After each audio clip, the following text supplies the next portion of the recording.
Good evening, Ballsville. How y'all doing tonight?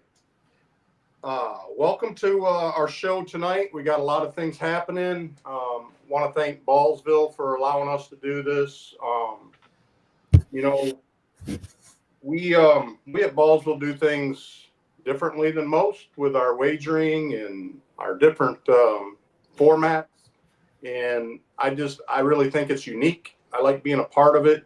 And no better way than to celebrate it is with all you gamers that support us every week, week in and week out, all season. So, welcome to tonight's show and sit back, have some fun. We're going to talk waiver wire. We're going to talk suspensions. We're going to talk injuries. We're going to talk waiver wires, getting ready to blast off with the season. We're going to talk about strategies of that. We're going to look at having some fun and some games with Sarah.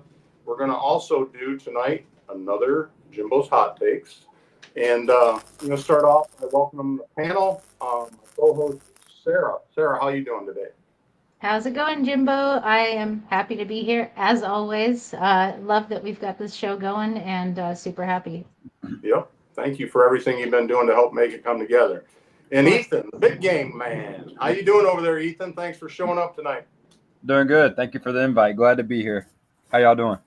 Good. All right. Well, we're going to jump right into it, guys. There's some breaking news today, right here at home in Tampa, Florida, which really hurts my pub sub program. But anyways, Jalen McMillan was hurt, like a lot of you guys know, up in Pittsburgh over the weekend.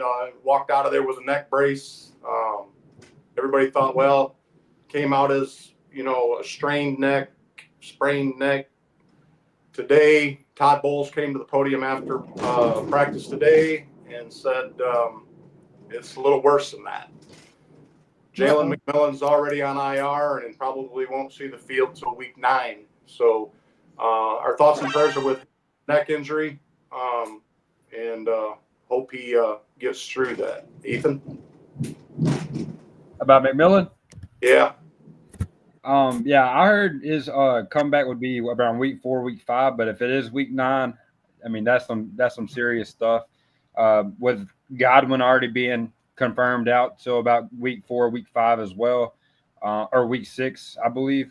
I mean, it just opens the door wide open for Egbuka, and that me talking a lot of trash about him. I mean, he's got a clear cut role for him.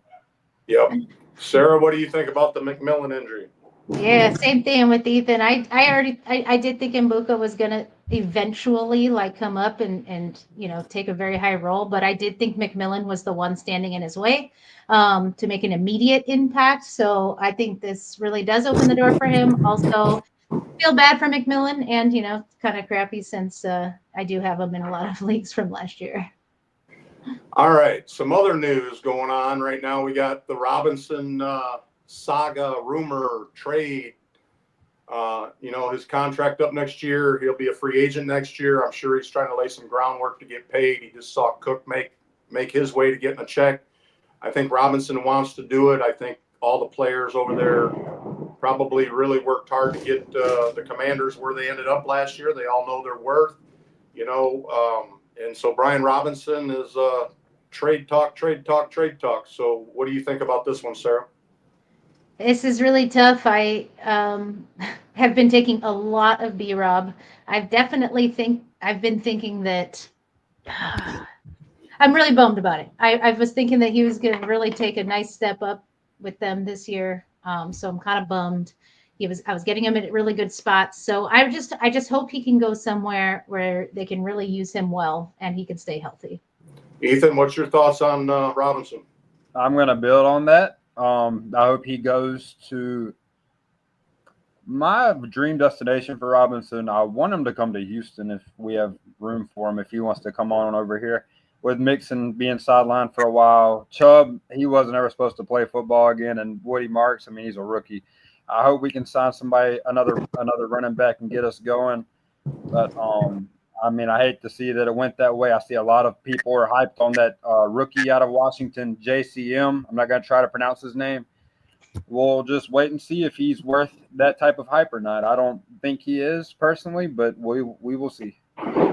It's interesting that you say that because all over the waivers today and trades and everything else, you saw a lot of that rookie. This rookie, he is a good rookie running back. I didn't plan on seeing him, get a whole lot of play unless Eckler got hurt. But so we'll see how that all plays out. And right behind him, we're going to move on into the McLaurin trade stuff going on. So, not much has happened in this. It's kind of like the Hendrickson thing. These guys are looking for a check. They know their worth. And so, McLaurin's holding out. Doesn't look like there's been a whole lot of action or news on that. I highly doubt this guy gets traded. The big thing is, he's looking for 34 million. That's CD Lamb money, CD Lamb 34 million or 40, I just don't think McLaurin is worth that. I think he's more around the 27, 28 range, your Waddle type contract. I just don't see him getting $30-some million. What do you think, Ethan? Look, I'll say it like this. We all know Jaden Daniels won Rookie of the Year last year. That was his guy. That was his number one guy. It doesn't look like he's aging at all. He is a little up there on age compared to, CD Lamb, like you said. But he had a great year. That was his guy. If he's not on the field, Jaden Daniels regress, as simple as that. And I'd like to say that because the next best guy on the field is Deebo Samuel, and that's just a fact. But I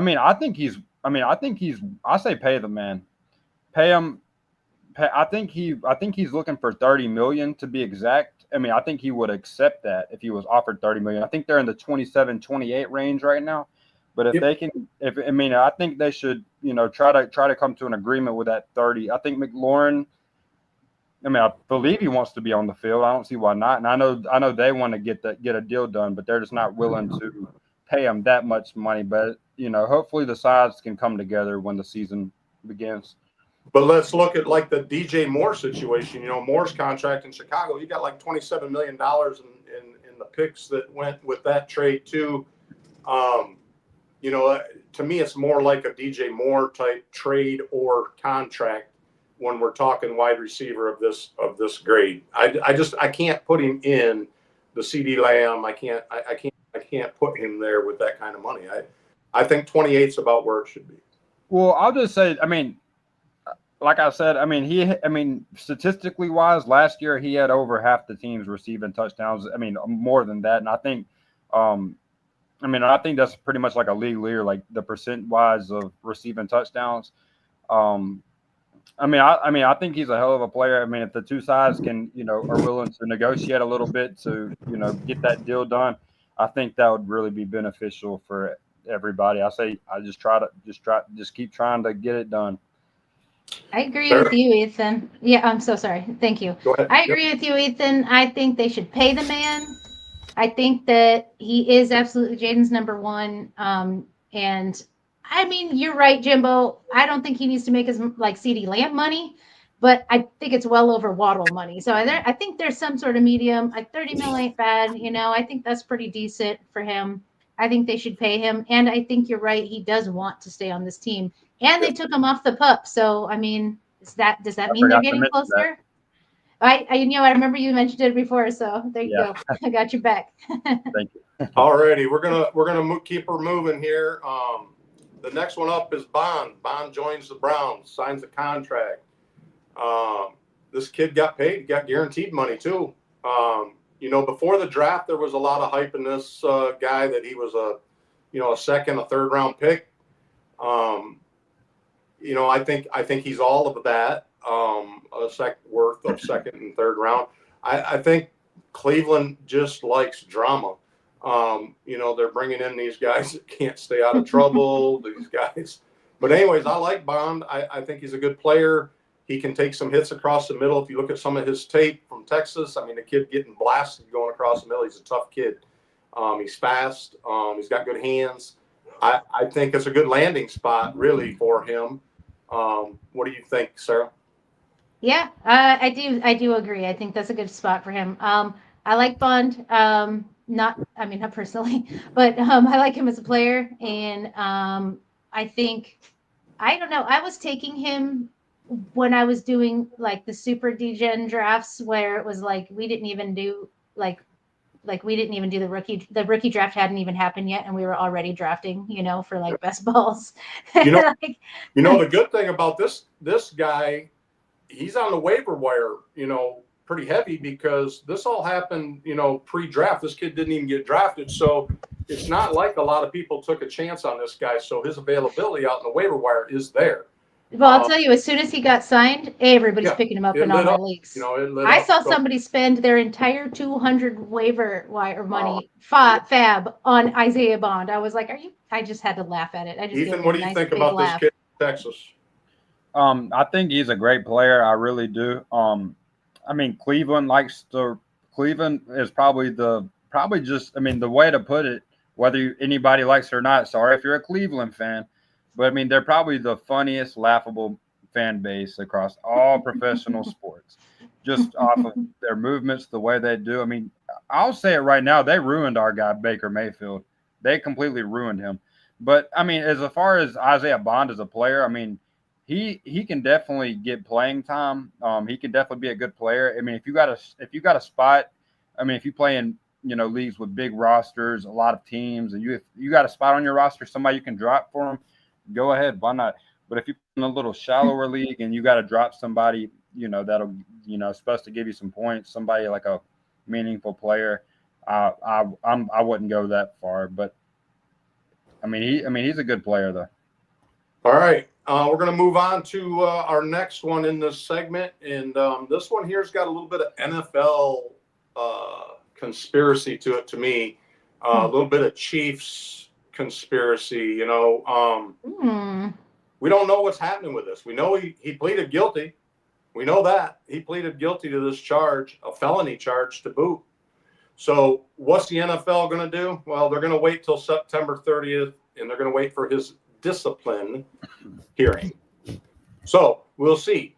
It sounds like he's going to start the season. It sounds like, the Chiefs are lobbying to at least let him play in the beginning, but they'd really kind of like to know ahead of time.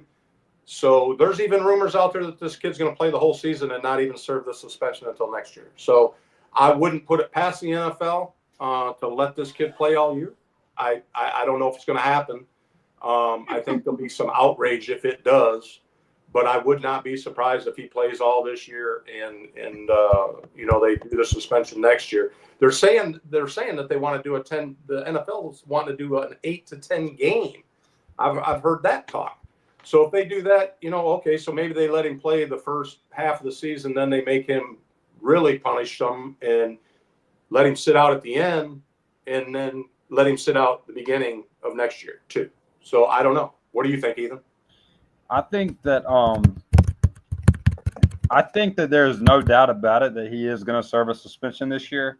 I do believe, full throttle that he's going to play weeks 1 through 4, and that I am thinking that he's going to serve like a mid-year suspension, like from like who knows, like week 6 to week like 12 or 13, like a 7-8 game suspension. I think would suffice about, but I got him late in some guillotine, so I'm happy about that. Glad that he can go for a few, but once it's time to drop, it's time to drop. Sarah? Nothing surprises me in the NFL anymore, honestly. I wouldn't be surprised if he got 1-2 game suspension. I wouldn't be surprised if everybody goes off on their theories about how everything's rigged for the Chiefs. I wouldn't be surprised about any outcome at all, except the only thing I would be surprised about is if he actually gets a suspension more than three weeks. That's the only thing that would surprise me, is that he actually got like something that maybe he quote unquote deserves a little bit more. But that's the NFL ruling stuff for you right there. Okay. Well, let's move into some more injuries here. I think our in-house nurse might have something to say about these 3 guys. So I know I saw a report laying on somebody's desk around here. Anyways, Sorry. Spears, running back, Tennessee. Yeah. There she is. Running back. I'm sorry. Spears, Tennessee. High ankle sprain. They made a big deal out of this injury in the beginning, like it was going to be a major time off. I don't see him playing any more of the preseason. They got some depth. They got the rookie Mullins. They got Chestnut. I like Chestnut. Chestnut's a good pick. And on top of that, Pollard's a workhorse back. So, I mean, he proved that at Dallas. So, even if they don't really see much of Spears, it's not going to upset me. And I don't think it will upset the Titans because Pollard's a good workhorse back. And they're, Chestnut and the rookie Mullins could fit right in. I think they let the kids sit a couple weeks, get rested up, and get healthy, see where they end up. Plus, you got a running quarterback. I don't think the Titans are going to feel this injury very much. What about you, Ethan? I mean, I do believe that he's going to be out some time. They know better than we do, but I believe that, whenever he's fully ready, it's going to be another timeshare again. But until then, it's Tony Pollard's season. I think that Spears is going to be out some of the regular season, though. So if you're counting on him at first, I wouldn't. I don't think he's going to be ready. Sarah, who are you picking up on the waiver wire to take his spot as the number 2? Man, I'd have to see who's on the waiver wire. If I have to depend on the waiver wire to replace Spears, I'd be pretty sad. Because I'd hope that I'd already have some backups. I don't know. Mullings is the rookie that they have, right? Yep. Yeah, he's from Michigan. Definitely 100% take him.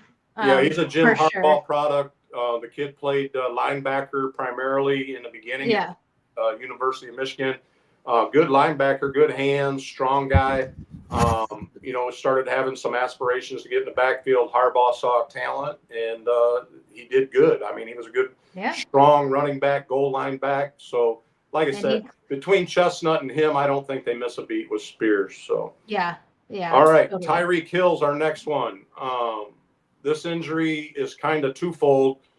He had the wrist injury last year. Hill had a down year last year, had all kinds of personal issues going on, had the Tua saga with the concussions.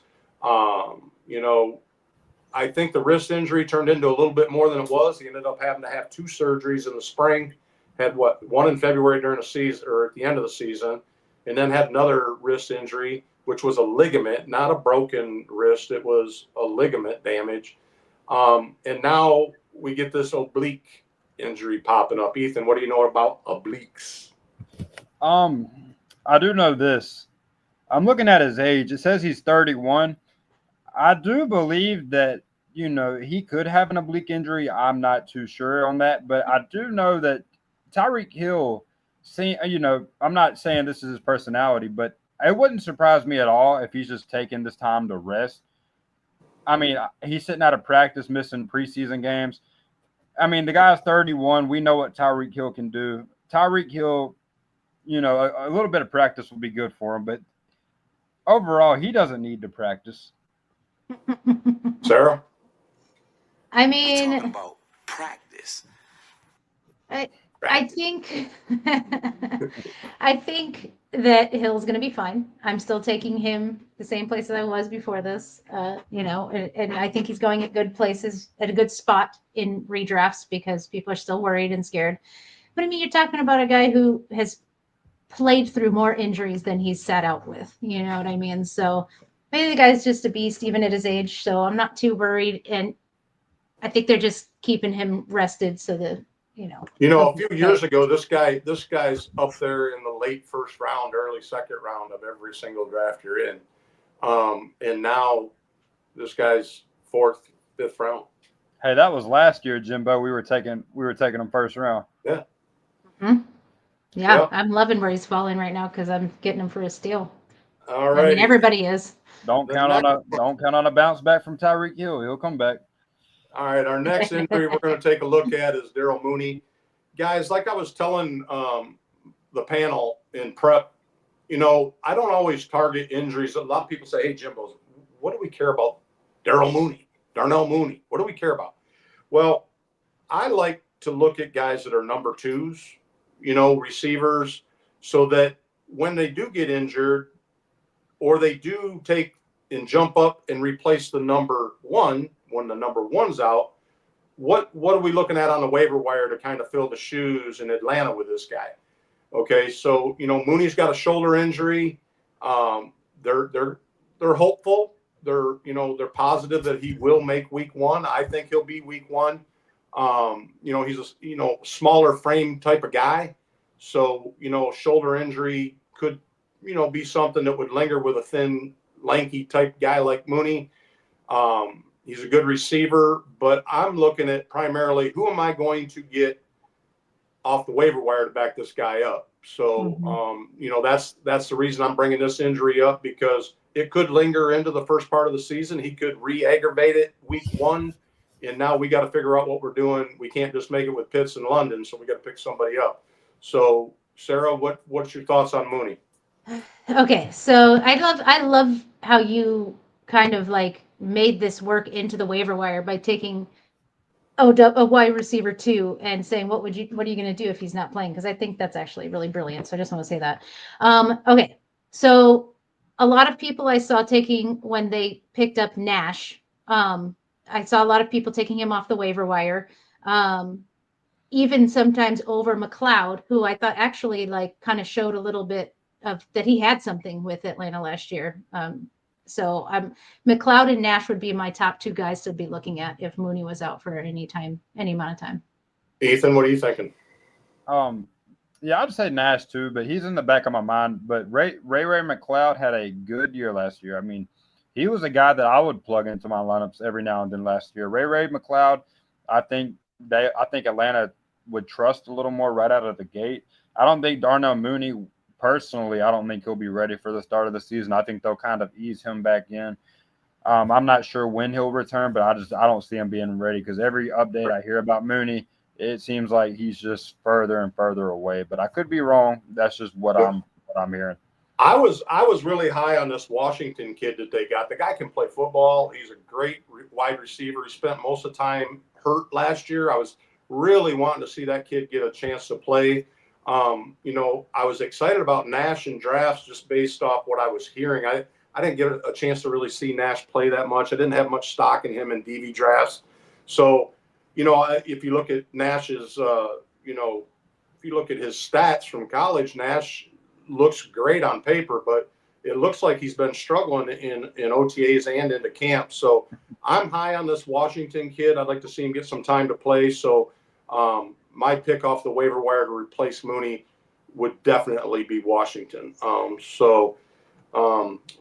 That's kind of how I feel about that injury. And that's going to wrap up our injury segment. And we're going to move into some fun and games. Sarah had some ideas, bringing some fun to the game. So what do you got for us tonight, Sarah? Yeah, all right, let's have some fun. Okay, so first off, excuse me, I just wanted to introduce a segment right before the game, a segment that I'm going to do once in a while. It won't be every week. I'm not going to waste everybody's time with just random stuff. I wanted to introduce a segment that I'm going to be calling Sarah's Unpopular Opinion. And I'll be basing my unpopular opinion on basically what everyone here at Ballsville is saying. I want us to be like kind of Ballsville related. So like what are JoJo and Connor talking about on Dynastyville? What's Scott and Sean talking about on Happy Hour? What's Alex talking about? What are they saying that I don't agree with, or that I think is completely going to be the opposite, making it unpopular here in the Ballsville, area. So I just wanted to introduce that. It's going to be literally 5 seconds. I'm going to give you guys a little clip. It's going to be a player, and it's going to be basically me saying what I think is going to happen. And I'm not going to explain anything. I'm just going to say it, and that's just going to be how it is. We're not going to talk about it. So for this week, one of the things that people have been talking about a lot that I wanted to share, I guess you could say. I'm so sorry I did not have this video clip ready, but I'll get it right now. It's going to be Jordan Mason. Everybody's high on Jordan Mason, at least at the point where they think that he's going to be causing Aaron Jones to maybe lose a little bit of snaps. There's going to be a timeshare. And I am definitely not in agreement with that. So I am so sorry, you guys. This is so bad of me to not know where my video is. Get it? Mason, I think, could, back up Jones here and there. There's a lot of rumors that Mason is going to get the majority of the touchdowns, the majority of the red zone. I don't think it's going to get that far because I think they're going to play the dump off program. I think McCarthy's going to throw the ball a lot, and I think he's going to throw it to Aaron Jones a lot. Aaron Jones made a living in Green Bay by catching the passes from Aaron Rodgers. I think he's going to do the same thing with McCarthy. He's going to be getting, the 20, 30-yard line out ends with short passes. So we're not going to have time to see Mason running it in. Boy, Vay, sorry, you guys. I might not be able to do this. Ethan, So you guys, hold on 1 second, though, before we do that, because, damn it, go ahead. Talk. What do you think, Ethan, about the Aaron Jones-Mason comparison and him tapping into Jones's play? Look, Aaron Jones, I get he's 30. He looks, that's ancient for a running back age, but he looks young every year. Jordan Mason, he thrived off of the 49ers, all them injuries he's going to have a good year, I'm sure. He's going to be a change of pace type of back, but Aaron Jones is definitely the 1A. Like you said, he's going to be catching passes in the backfield from the rookie. Addison's missing time, so they're going to give Aaron Jones passing game, running game.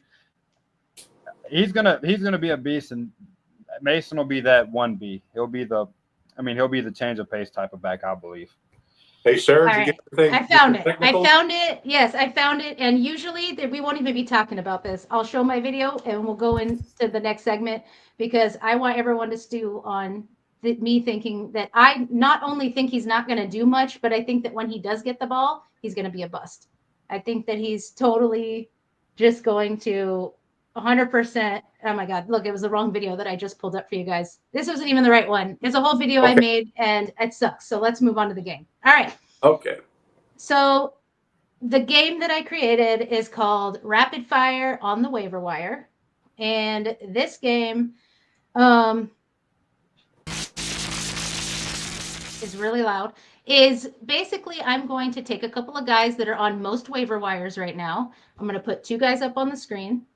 And we are going to ask whoever the guests are right now. It's going to be Jimmy and Ethan to rapid fire tell me which one of them they're going to pick. No thinking first about it. Okay. You're going to see these pictures of these guys. We've got names too. And you're going to tell me. That'd be easy for me. I don't think before I talk half the time anyway. All right. Here we go. First one, wide receivers. You're in a Ballsville redraft. And you're desperate. Here we go. Westbrook. Adana Mitchell. Ooh, I love that you guys pick different guys. All right, here's the next one. We got 1 Mitchell, 1 Westbrook. Reynolds. Bout. Oh, you guys, I love this. I love that you're having opposite opinions. All right, last one's going to be tight end. You ready? And this is rookie. 2 rookie tight ends. Fan. Oh, no, there's not. Oh, they're not rookies, but I'm sorry. I'm taking Higbee all day. No, you guys are opposite on everything, and that makes it better. Sorry, now there's rookies. Sorry, That's old why men, me and Jimbo then make good rookies. traders. Yeah, it's for real, right? Tell me about it. Fannin. Fannin. Oh, okay. A little bit of a similarity. I've got a lot of people who Hey, think Helm is having take a good over by the preseason, end though. of the. Helm's I've got a lot of people. Helm's good. Helm's a better pass. I don't know about that. Seabaum will give you the lowdown on Fannin. He's a big Fannin guy too, but I think you'll see Fannin play a lot because Njoku can't stay healthy. So yeah. I'm all for Fannin. And just to hear a little bit from the crowd, everybody thought, Tennessee Nick agrees with me about Mason. Total boost. All right, we got most people said Mitchell. We had 1 Nick said Nick Westbrook. We had a couple Mitchells. Booty and Reynolds were pretty even. More Higbee than Fant. If everybody, I think Fant's also going to be a backup. And neither for some people. and Fannin is definitely a favorite too. So thanks you guys. That's rapid fire on the waiver wire. All right, guys, we're going to move into segment 4. This is our it's going to be our weekly gig throughout the football year.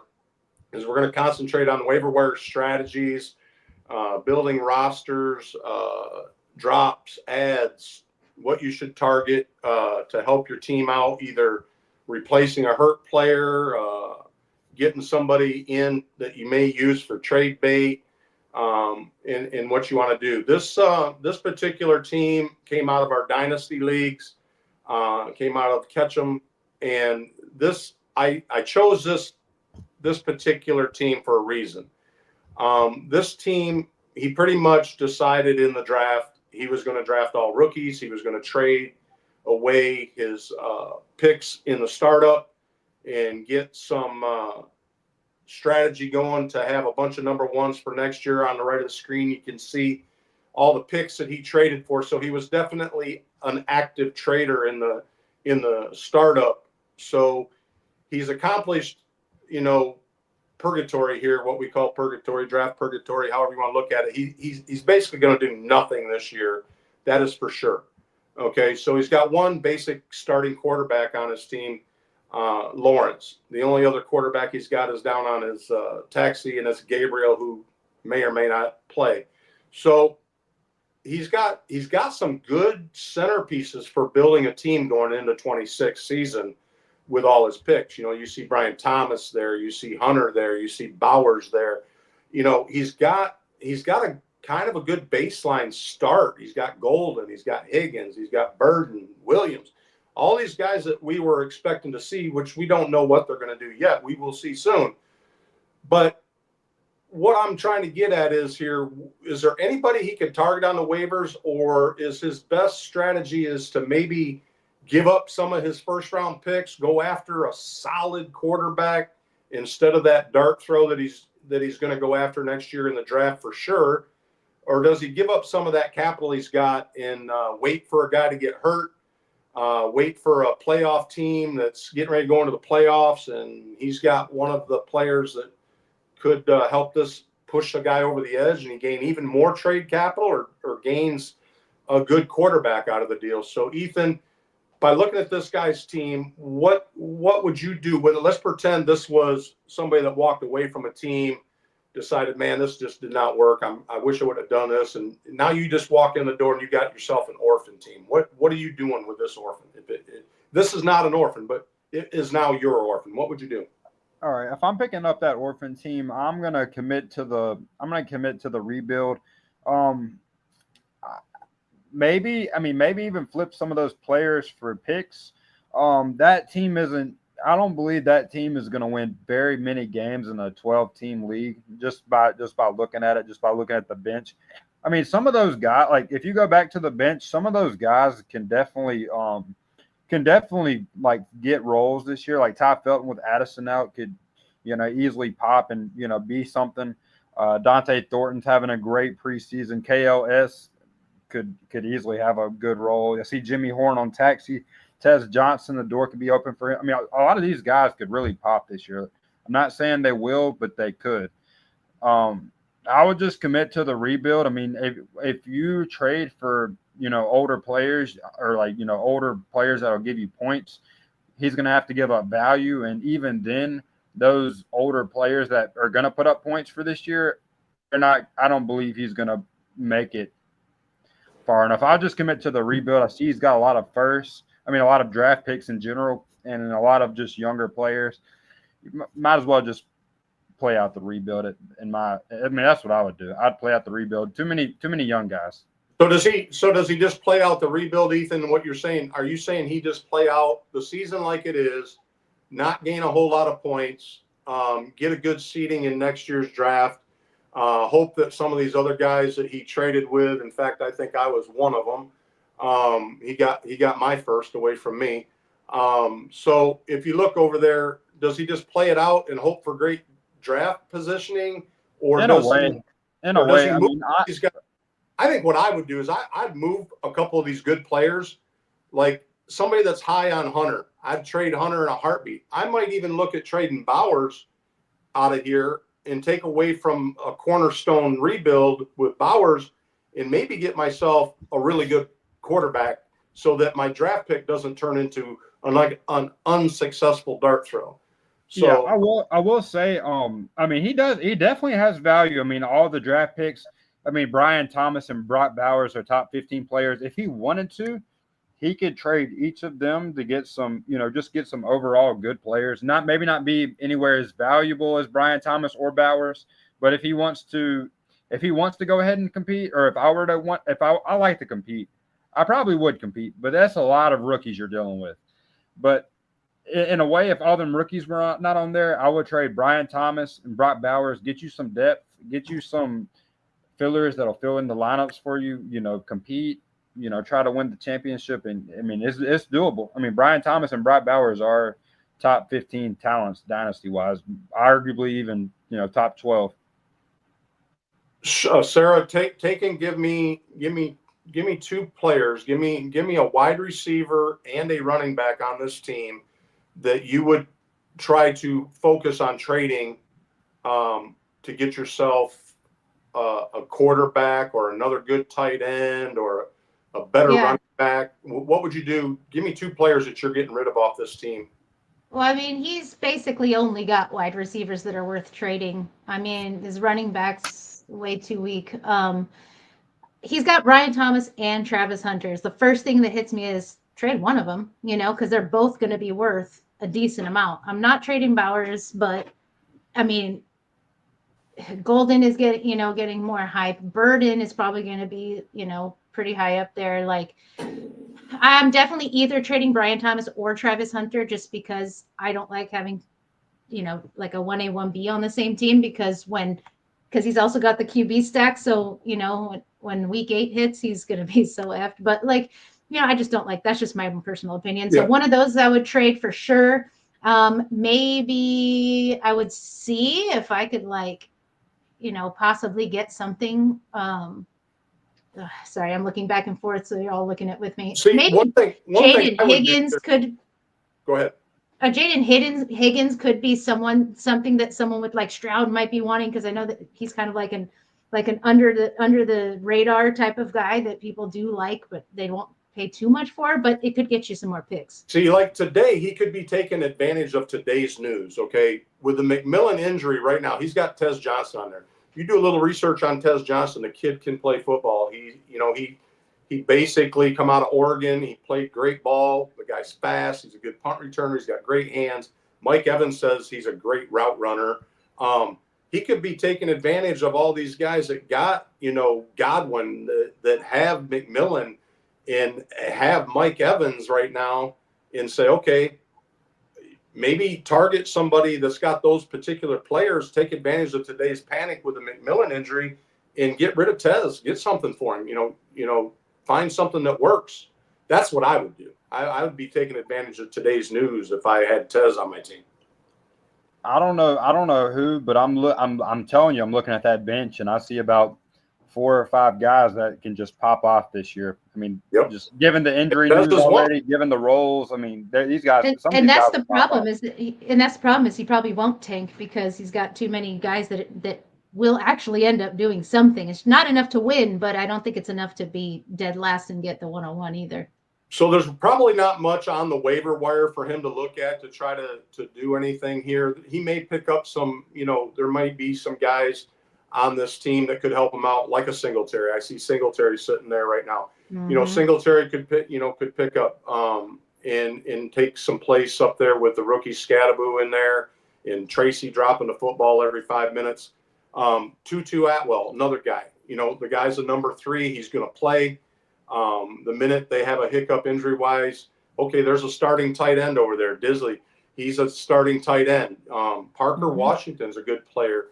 So there's guys on this. Okay, you got Noah Brown sitting up there, that could help out with the McLaurin situation if he decides to leave or does hold out. So there's some things that this guy could do with his team that could kind of bolster it. And so we're going to move into Jimbo's hot takes. I'm getting cued by the producer. Sorry, I was an accident. How are we on time? We're doing all right. Yeah, we're at 6:10. We're doing great. Perfect time. All right, so we'll move into Jimbo's hot takes. All righty, guys. This hot take, I put some time into thinking about this, and I chose these two I thought would be a good comparison. I think Sam Darnold will have more yards passing than J.J. McCarthy. He'll have more passing TDs than J.J. McCarthy. What? He'll have less interceptions than J.J. McCarthy in 2025. So with that said, that's my hot take. And to kind of put a little bit of drama with it, McCarthy has the same team that Darnold had last year. So let's just see what he could do based off. What do you guys think about the hot take? Ethan? Go, Ethan. I like it. I like it. Darnold's going to a Seattle offense. They're not, to me, they're not bad at all. I mean, JSN is going to be great this year. I've been saying that all offseason. JSN is going to be great. McCarthy, he hasn't played a down of professional football yet. We'll see what the kid's got. Addison's out for the first 3 weeks. He's going to have to rely on Aaron Jones at the backfield, Hawkinson, and, Jettis, of course. I mean, he's got the best receiver in the league, Jettis. So, I mean, I like it. I mean, Darnold led his team to 15 wins last year. So, and he's got JSN. I like it. Yeah, he passed for 4,300 yards last year, too. I think it could happen. I think it could happen. I also think it could happen. I think Sam Darnold is underrated for sure, especially where he goes in drafts. I think a lot of people think he's a dud and that he just got some luck last year. I don't. I also agree. I mean, you got Jefferson to throw to. He can make almost any quarterback a star, and I think people might have thought that's what happened last year with Sam. So I think it's possible. I don't think it's a popular opinion, which is why it's a great hot take, but I wouldn't be that surprised. I think Sam might have a breakout, full year. All right. Well, we got this thing that we do down here in Tampa where we quiz each other with this little game called Would You Rather? Would you rather? So I'm going to ask you, Sarah, would you rather the Chargers make the playoffs in 2025? Or would you rather Justin Herbert win the 2025 NFL MVP?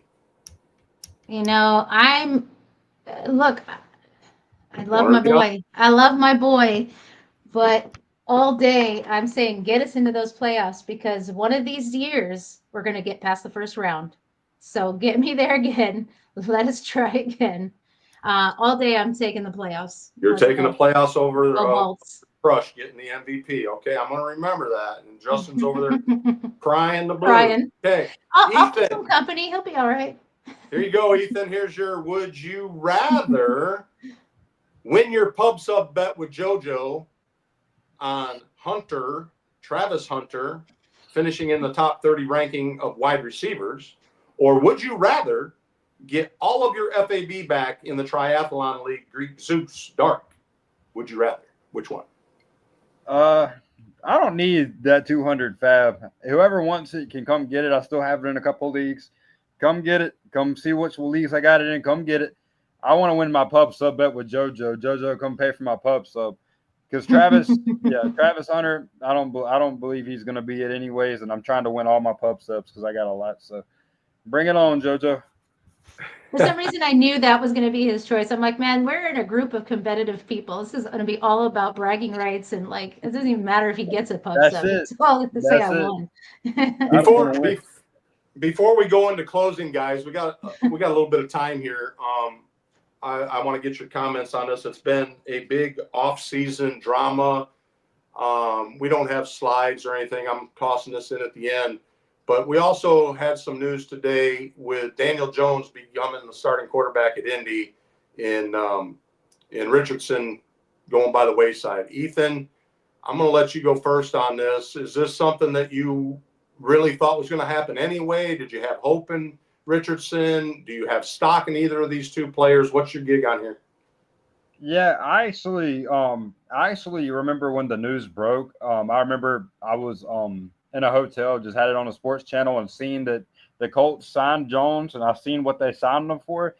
And I said in my head, there's no way that Richardson plays over him to start the season with. I promise you, that was my first words. I was thinking of Richardson, and I was like, well, he might as well just, find a new start on another team. You don't pay a backup that much money. I really don't think – we've seen Daniel Jones be terrible at times, and we've seen him be okay at times. I mean, he's got. I mean, Indy's offense to me isn't that bad. I mean, I think Daniel Jones. I mean, I think they can have a. I think they can still have a solid season, and as long as he's winning games, playing good football, playing as good as he can play, utilizing his offensive weapons. I mean, he's not going to go anywhere. Sarah, what's your play on the Jones news today? Look, Scott isn't here to say it, so I'll say it for He him. sucks at football. I truly cannot stand Daniel Jones. That comment is said about him all the time. And I like A-Rich, but I think the only reason he got chosen as a starter is because they want A-Rich to be fully healthy, and he had a thumb thing, right? Or a finger thing. I think that how's that look, Ethan? I do think that A-Rich will eventually take over once they realize what a huge mistake that they've made starting Daniel. So I just don't like it. All right, Ethan, before we wrap this up, I'm going to go ahead and let you make your closing. What's on your mind? What are you looking forward to in NFL season? Give me just a quick little closing statement to all the Ballsville family, and we'll check out after we get all done with all three of us. I'm looking forward to everything. I'm looking forward for the final 2 weeks before opening kickoff. 2 weeks, 2 days. That's all we got. Let's get these trades in. Let's get these drafts finished up. Let's have a good year. Get everything started up, and let's get it going. Enjoy some football.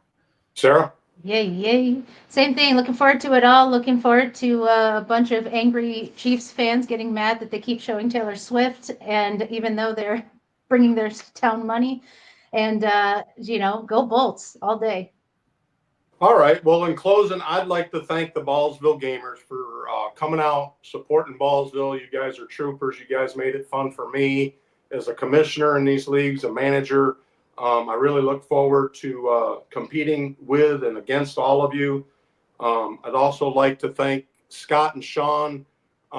You guys are great mentors to me. I want to thank both of you. Alex, I want to thank you for your patience and your leadership throughout this drafting season. And you guys, I'd also like to send out a thanks to this show's the live waiver wire. We have a sponsor now. I'd like to thank Premier Properties for sponsoring this show going forward into 2025 season. And make sure on Wednesday, guys, tomorrow night, you tune in for Scott and Sean's happy hour. They got a special guest. They're going to be talking about the triathlon. They're going to be talking about ranking some of the triathlon drafts. They're going to be talking about trades that have gone down in the triathlon, and giving you getting ready to go for triathlon, launching our new league in format. We're going to see how that all plays out. And with that said, we'll see you guys next week. That's a wrap.